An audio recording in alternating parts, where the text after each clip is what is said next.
ഓണം പൊന്നോണം. നാളികേരത്തിൻ്റെ നാട്ടിലെനിക്കൊരു നാഴിയിടങ്ങഴി മണ്ണുണ്ട്. നാരായണ കിളിക്കൂടു പോലുള്ളൊരു 4 കാലോലപ്പുരയുണ്ട്. 4 കാലോലപ്പുരയുണ്ട്. നമ്മുടെ എല്ലാവരുടെ മനസ്സിൽ തിങ്ങി നിറഞ്ഞു നിൽക്കുന്ന ഒരു ചെറിയ സിനിമാ ഗാനമാണ്. അതിൻ്റെ ആരംഭമാണിത്. യഥാർത്ഥത്തിൽ കേരളത്തിൽ നിന്ന് കേരളം വിട്ട് പല സംസ്ഥാനങ്ങളിലും, കേരളത്തിലെ ഈ തൊഴിലില്ലായ്മ ഇന്നോ ഇന്നലെയോ തുടങ്ങിയതല്ല. 1960കളിലും 70കളിലും 80കളിലും ഒക്കെ ഇവിടെ തൊഴിലില്ലായ്മ വളരെ രൂക്ഷമായിട്ട് തന്നെ ഉണ്ടായിരുന്നു. അതുകൊണ്ട് തന്നെ ഇവിടെ നിന്ന് കാലയാപനത്തിന് വേണ്ടി അന്യ സംസ്ഥാനങ്ങളിൽ, അന്ന് ഗൾഫ് കൺട്രീസിലേക്കല്ല 60കളിലൊക്കെ പോയിരുന്നത്, അന്യ സംസ്ഥാനങ്ങളിലായിരുന്നു തൊഴിൽ തേടി പോയിരുന്നത്. അതിനുശേഷം 70കളിലാണ് ഗൾഫ് മൈഗ്രേഷൻ തുടങ്ങുന്നത്. അത് 80കൾ 90കൾ ഒക്കെ ആകുമ്പോഴത്തേനും അതിൻ്റെ ഉച്ചസ്ഥായിയിലെത്തി. അപ്പോഴൊക്കെ എവിടെ പോയാലും, മലയാളി എവിടെ പോയാലും ഓണം ആകുമ്പോൾ വീട്ടിലെത്തുക. ഈ ഓണമാകുമ്പോൾ വീട്ടിലെത്തുക എന്ന് പറയുമ്പോൾ നമ്മൾ എന്താണ് ഉദ്ദേശിക്കുന്നത്? ഇപ്പോൾ ഉള്ള ഒരു ഓണത്തിമിർപ്പല്ല അന്ന് ഓണത്തിന് എല്ലാവരെയും വീട്ടിലേക്ക് ആകർഷിക്കുവാനുണ്ടായിരുന്ന കാരണം എന്നാണ് എൻ്റെ ഓർമ്മയിൽ നിന്ന് ഞാൻ എടുക്കുന്നത്. കാരണം 1960കളിലൊക്കെ എൻ്റെ സ്കൂളിംഗ് കോളേജ് കാലം ആണ്. ആ സമയത്തൊന്നും ഞാൻ കോളേജിൽ വെച്ചോ സ്കൂളിൽ വെച്ചോ ഇപ്പോൾ ഉള്ളതുപോലെ ഒരു പൊന്നോണം ആഘോഷിച്ചിട്ടേയില്ല. അപ്പം അന്നൊക്കെ പിന്നെ എന്താണ് ഈ ഓണത്തിന് ഇത്ര പ്രത്യേകത വരാൻ കാരണം? ഓണത്തിൻ്റെ പ്രത്യേകത എന്ന് പറയുന്നത് സ്കൂളുകൾക്ക് 10 ദിവസം അവധി കിട്ടുന്നു. അതുപോലെ തന്നെ ആ 10 ദിവസം ഇപ്പോൾ നമ്മൾ പ്രവാസികളായിട്ട് മറ്റ് സംസ്ഥാനങ്ങളിൽ പോയവരാണെങ്കിലും ഇന്ത്യക്ക് വെളിയിൽ പോയവരാണെങ്കിലും അവർക്കൊക്കെ ആ സമയത്ത്, അതായത് ഓണം എന്ന് പറയുന്ന എല്ലാ ജാതി മതസ്ഥരും, അതായത് കേരളത്തിൽ ഭരിച്ചിരുന്ന, കേരളം ഫോം ചെയ്യുന്നതിന് മുൻപ് തന്നെ, കേരളം ഫോം ചെയ്തത് 1956 നവംബർ 1 നമുക്കറിയാം.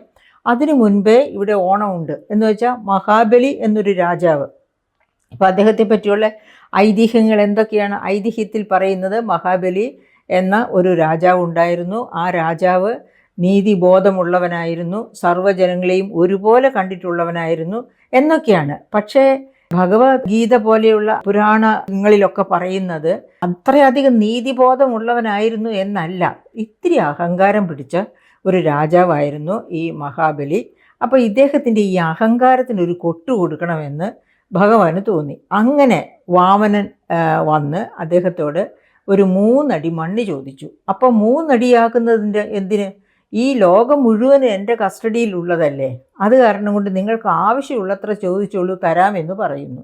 അപ്പം വാമനൻ പറയുന്നു, എനിക്ക് അധികം വേണ്ട, 3 അടി മാത്രം മതി എന്ന് പറയുന്നു. അങ്ങനെ പറയുമ്പോൾ ശരി 3 അടി എങ്കിൽ അങ്ങനെ 3 അടി അളന്നെടുത്തോളൂ എന്ന് പറയുന്നു.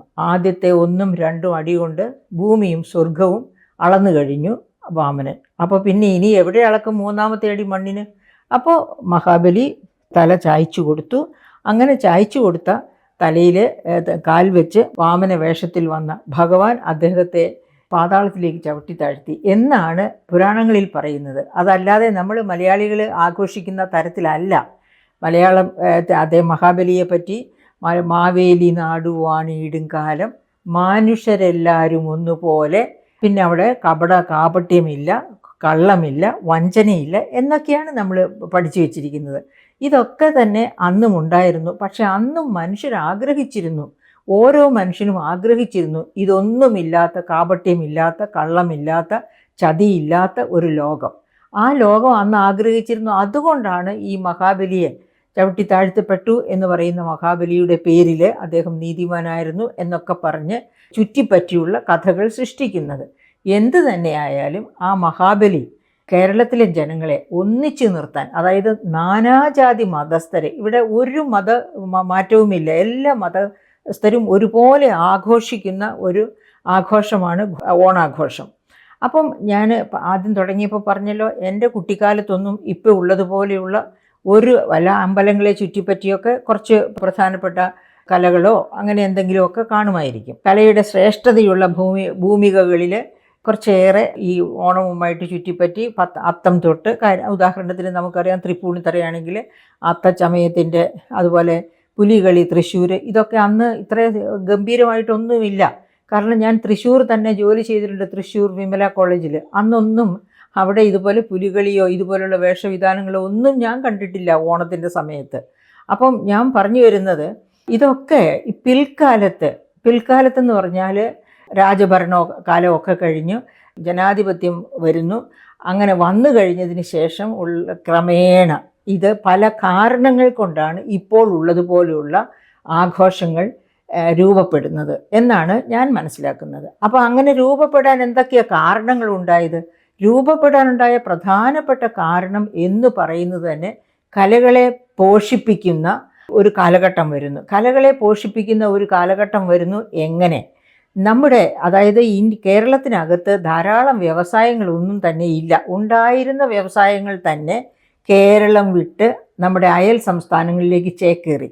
എന്ന് വെച്ചാൽ, ഇപ്പോൾ ഉദാഹരണം, നമുക്കിവിടെ ഇരുമ്പുരുക്ക് വ്യവസായം ഉണ്ടായിരുന്നു എന്ന് ഞാൻ പറയുന്നില്ല. നമ്മുടെ കൈത്തറി വ്യവസായം, അതുപോലെയുള്ള ബീഡി തെറുപ്പ് വ്യവസായം തൊട്ടുപോലെയുള്ള കൊച്ചു കൊച്ചു വ്യവസായങ്ങൾ, പക്ഷേ അത് വളരെ പേർക്ക് തൊഴിൽ നൽകിയിരുന്നു. അത്തരം വ്യവസായങ്ങൾ പോലും ഇവിടുത്തെ തൊഴിൽ പ്രക്ഷോഭങ്ങൾ വന്നതോടുകൂടി, തൊഴിൽ പ്രക്ഷോഭങ്ങൾ വന്നതിന് സത്യസന്ധമായി പറഞ്ഞാൽ വളരെ വിലപ്പെട്ടൊരു കാരണമുണ്ടായിരുന്നു. അതായത് തൊഴിലാളികൾ ചൂഷണം ചെയ്യപ്പെടരുത്, ചൂഷണം ചെയ്യപ്പെടാതിരിക്കാനാണ് അവർ പ്രതിഷേധിച്ചത്, അവരെ ചേർത്ത് നിർത്തിയത്. അങ്ങനെ പക്ഷേ ഒരു കാലഘട്ടം വന്നതോടുകൂടി തൊഴിൽ ദാതാക്കൾ, അതായത് വ്യവസായികൾക്ക് അത് വലിയ ലാഭ കുറവുണ്ടാക്കി. അങ്ങനെ ഇവിടത്തേക്കാളും ഈ പറയപ്പെട്ട തൊഴിലാളി സംഘടനകളും പ്രവർത്തനവും ഒന്നുമില്ലാത്ത അയൽ സംസ്ഥാനങ്ങളിലേക്ക് അത്തരം വ്യവസായങ്ങൾ പോലും ചേക്കേറി. അങ്ങനെ ചേക്കേറിയ സമയത്ത് അതിന് ബദൽ എന്ന രീതിയിൽ കേരളത്തിൽ എന്താകാം? കേരളത്തിലാകാവുന്ന ഏറ്റവും പ്രധാനപ്പെട്ട ഒന്ന് ടൂറിസം വികസനം. ടൂറിസം 1980കളിൽ തന്നെ ഒരു വ്യവസായമായിട്ട് കേരളം ഗവൺമെൻറ് അംഗീകരിച്ചു. അങ്ങനെ ടൂറിസം എന്ന വ്യവസായം വികസിപ്പിക്കുക. അത് വികസിപ്പിക്കുവാനായിട്ട് നമുക്കറിയാം, നമ്മുടെ നാടിനെ ദൈവത്തിൻ്റെ സ്വന്തം നാട് എന്ന് പറയുന്നത് പോലെ പച്ചപ്പും 44 പുഴകളും ഒക്കെയുള്ള സുന്ദര ഭൂമിയാണ്. അപ്പോൾ ഈ സുന്ദര ഭൂമിയെ ടൂറിസം വഴിയായിട്ട് വിറ്റ് കാശാക്കുക, അതായത് അതിനെ ലോകത്തിൻ്റെ മുൻപിൽ ഒരു പ്രധാനപ്പെട്ട ടൂറിസം സെൻ്ററായിട്ട് ചൂണ്ടിക്കാട്ടുക, അങ്ങനെ കുറേ പേർക്ക് തൊഴിൽ കിട്ടുക, ഇതൊക്കെ ആകാം ഗവൺമെൻറ്റിൻ്റെ തീരുമാനം. അപ്പം ഈ ടൂറിസത്തിലേക്കൊക്കെ വരുന്നതിന് മുൻപ് ഞാൻ പറയട്ടെ, നാരായണിക്കിളി കൂട് പോലൊരു 4 കാൽ ഓലപ്പുര, ആ ഓലപ്പുരയിലേക്കും എല്ലാ വർഷവും വരുമായിരുന്നു. കാരണം ഞാൻ നേരത്തെ പറഞ്ഞതുപോലെ നാനാജാതി മതസ്ഥരും, അവിടെയാണ് മഹാബലിക്ക് പ്രാധാന്യം ഞാൻ കൊടുക്കുന്നത്. എല്ലാ വിഭാഗക്കാരെയും ഒന്നിച്ചു നിർത്താനുള്ള മറ്റ് സംസ്ഥാനങ്ങളിലൊന്നും അത്തരം ഒരാഘോഷമില്ല. പക്ഷേ ഇവിടെ ആ ഒരാഘോഷം, അതാണ് നമ്മുടെ തിരുവോണം എന്ന് പറയുന്നത്. മഹാബലി എങ്ങനെയായിരുന്നാലും അദ്ദേഹത്തെ സ്മരിക്കുന്നു. അദ്ദേഹത്തിൻ്റെ രൂപമെന്ത്, ഭാവമെന്ത്, ഭാഷയെന്ത് എന്ന് നമ്മൾ അറിയേണ്ട. രണ്ടായാലും അദ്ദേഹം പ്രചരിപ്പിച്ചു, അല്ലെങ്കിൽ അദ്ദേഹം സാക്ഷ്യപ്പെടുത്തി, അദ്ദേഹം നിലകൊണ്ടു എന്ന് പറയുന്നത് എല്ലാവരെയും ഒരുപോലെ കാണുന്ന ഒരു സമഭാവനയിലേക്കായിരുന്നു. അപ്പോൾ ആ സമഭാവന, ജാതി ഭേദമില്ലാതെ കേരളത്തിൽ വളർത്തിക്കൊണ്ടുവരാൻ നമുക്ക് ഒരുപാട് സാമൂഹ്യ നേതാക്കന്മാർ ഉണ്ടായിട്ടുണ്ട്. അവരൊക്കെ അതിനുവേണ്ടി ശ്രമിച്ചിട്ടുണ്ട്. അക്കൂട്ടത്തിൽ ഒന്നായിട്ട്, അതായത് അക്കൂട്ടത്തിൽ ഏറ്റവും ആദ്യത്തെ ആളായിട്ട് നമുക്ക് മഹാബലിയെ കണക്കാക്കാം.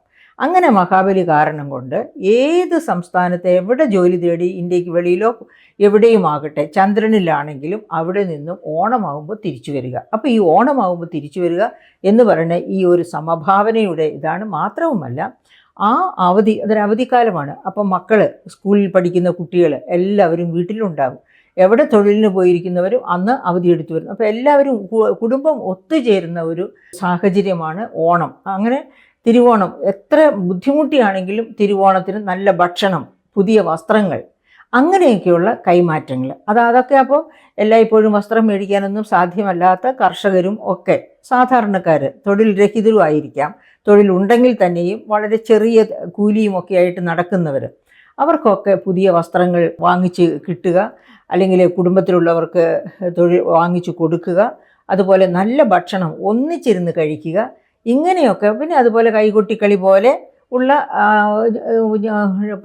പരിപാടികളും ഉണ്ടായിരുന്നു. അതൊക്കെ ആ കുടുംബത്തിലോ അല്ലെങ്കിൽ കൂട്ടുകുടുംബത്തിലോ അങ്ങനെയൊക്കെ ഒതുങ്ങുന്ന പരിപാടികളായിരുന്നു. ഇപ്പോഴത്തെ ഈ വ്യവസ്ഥയിലേക്ക് ഇത് മാറിയത് പതുക്കെ പതുക്കെയാണ്. ആ പതുക്കെ പതുക്കെയുള്ള മാറ്റത്തിൻ്റെ കാര്യമാണ് ഞാൻ പറഞ്ഞത്. അതായത് വ്യവസായങ്ങൾ മറ്റ് സംസ്ഥാനങ്ങളിലേക്ക് ചേക്കേറുന്നു. അതുപോലെ 70കളായപ്പോഴത്തേക്കും ഗൾഫ് കൺട്രീസിലേക്കുള്ള കുടിയേറ്റം തുടങ്ങുന്നു. അത് 70കളുടെ അവസാനത്തിലും 80കളുടെ ആരംഭത്തിലും ഒക്കെ അത്യുച്ഛാവസ്ഥയിൽ എത്തുന്നു. അങ്ങനെയൊക്കെ ഉള്ള ഒരു സാഹചര്യത്തിൽ കേരളത്തിൽ തൊഴിലില്ല. കേരളത്തിൽ എങ്ങനെ തൊഴിൽ സൃഷ്ടിക്കാം? അങ്ങനെയുള്ളൊരു ഉപാധിയായിട്ടാണ് ടൂറിസം വികസനം നാം കണ്ടെത്തുന്നത്.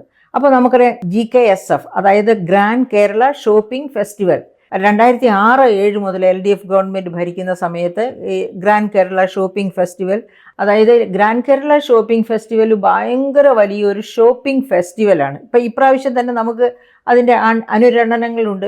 7000 കോടി മുതൽ 8000 കോടി വരെ സ്വർണം കേരളത്തിൽ വിൽക്കപ്പെടുമെന്ന് ഈ ഓണം സീസണിൽ. അതായത് 7000-8000 കോടിയുടെ സ്വർണം തന്നെ കേരളത്തിൽ ഈ ഓണം സീസണിൽ വിൽക്കപ്പെടുമെന്നാണ് വ്യവസായികളുടെ അടുത്തുനിന്ന് കിട്ടിയ കണക്കുകൂട്ടലായിട്ട് ഹിന്ദുവിൽ വന്നിരിക്കുന്ന വാർത്ത. അപ്പോൾ അതായത് സ്വർണം ഇത്ര വില കൂടിയിരിക്കുമ്പോൾ പോലും 7000 കോടിക്കും 8000 കോടിക്കും ഇടയ്ക്ക് വിലയ്ക്ക് സ്വർണം മേടിക്കണം എന്ന് പറഞ്ഞാൽ കേരളത്തിലെ വിപണി എത്ര വിപുലമാണെന്ന് ഓർക്കണം. അതുപോലെ കേരളത്തിലെ വിപണിയെപ്പറ്റി പറയുമ്പോൾ ഞാൻ പലപ്പോഴും എൻ്റെ സുഹൃത്തുക്കളുമായിട്ട് ഷെയർ ചെയ്തിട്ടുള്ള ഒരു കാര്യമുണ്ട്. അതായത് ഇന്ത്യയുടെ പോപ്പുലേഷൻ്റെ 2.6% മാത്രമാണ് കേരളത്തിലെ പോപ്പുലേഷൻ. അതും ഇപ്പോൾ 2021 പകരം 24-25 പോപ്പുലേഷൻ സെൻസസ് വരികയാണെങ്കിൽ ഈ 2.6 എന്നുള്ളത് 2.4%-ലേക്കൊക്കെ താഴ്ന്നിട്ടുണ്ടാകണം. 2011 സെൻസസ് ആണല്ലോ അവസാനത്തെ സെൻസസ്. അന്നത്തെ കണക്കനുസരിച്ചാണ് ഞാൻ പറയുന്നത് കേരളത്തിൻ്റെ പോപ്പുലേഷൻ ഇന്ത്യയുടെ പോപ്പുലേഷൻ്റെ 2.6%. അതേ സമയത്ത് ബിസിനസ് ഇന്ത്യ, അതായത് ഹിന്ദുവിൻ്റെ തന്നെ ബിസിനസ് പേജിൽ കഴിഞ്ഞ ദിവസം വന്നിരുന്നു, ഇന്ത്യയിലെ ആകെ ഉപഭോഗത്തിൻ്റെ 10.1% കേരളത്തിലാണെന്ന്. ഒന്ന് ആലോചിച്ച് നോക്കൂ, ഇന്ത്യയുടെ പോപ്പുലേഷൻ്റെ 2.6%-ഓ അതിൽ താഴെയോ. പക്ഷേ കൺസംഷൻ, ആകെ ഇന്ത്യയിൽ ഉപഭോഗം ചെയ്യപ്പെടുന്ന ഉൽപ്പന്നങ്ങളുടെ, അത് ഫാസ്റ്റ് മൂവിങ് കൺസ്യൂമർ ഗുഡ്സ് ആകാം, സാധാരണ കൺസ്യൂമർ ഗുഡ്സ് ആകാം, എന്തുമാകാം, ആ കൺസ്യൂമർ ഗുഡ്സിൻ്റെ ഉപഭോഗത്തിൻ്റെ 10.1% കേരളത്തിലാണെന്ന്. അപ്പം ഓൾ ഇന്ത്യ ശരാശരിയേക്കാൾ എത്രയോ ഉയർന്ന ഉപഭോഗമാണ് കേരളത്തിൽ നിലനിൽക്കുന്നത്. അതാണ് ഞാൻ പറഞ്ഞത്, ഈ ഓണം ഇത്ര മഹത്തായിട്ട് ആഘോഷിക്കാൻ, അതായത് ഇത്ര വിലയോടുകൂടി വിലയേറിയ ഓണമായിട്ട് ആഘോഷിക്കാൻ തുടങ്ങിയത് ഈ അടുത്ത കാലത്താണ്. അടുത്ത കാലത്തെന്ന് വെച്ചാൽ അത് ഘട്ടം ഘട്ടമായിട്ട് ഇപ്പോൾ 2006-07 ഗ്രാൻഡ് കേരള ഷോപ്പിംഗ് ഫെസ്റ്റിവൽ, ഇപ്പോൾ ഇപ്പോഴും അതുപോലെ ഫെസ്റ്റിവലായിട്ട് തന്നെയാണ്. ഓണം കഴിഞ്ഞാൽ അതിൻ്റെ കണ്ടിന്യൂവേഷൻ, അതായത് നമ്മുടെ ഇവിടുത്തെ ഒരു ടൂറിസം സീസൺ എന്ന് പറയുന്നത് തന്നെ ഈ ഓണത്തോടു കൂടി ആരംഭിച്ച് ശരിക്കും നവംബറിൽ ആരംഭിച്ച് മാർച്ചിൽ അവസാനിക്കുന്നതായിരുന്നു എന്നാണ് വെപ്പ്. പക്ഷേ അത് ഓണത്തോടു കൂടി തുടങ്ങുന്നു. Onam August, September, October, November. അപ്പോൾ ഓണത്തിൽ ആരംഭിച്ച് പിന്നെ അത് കണ്ടിന്യൂസ് ആയിട്ട് അങ്ങ് പോവുകയാണ് മാർച്ച് വരെ നമ്മുടെ ടൂറിസം സീസൺ. അപ്പോൾ ഈ കാലഘട്ടത്തിലെല്ലാം ഇതുപോലെ പർച്ചേസസ് നടക്കുകയാണ്. അങ്ങനെയാണ് ഈ 10.1% ഇന്ത്യയുടെ കൺസംഷൻ കേരളത്തിലാണ് എന്ന് പറയുന്നത്.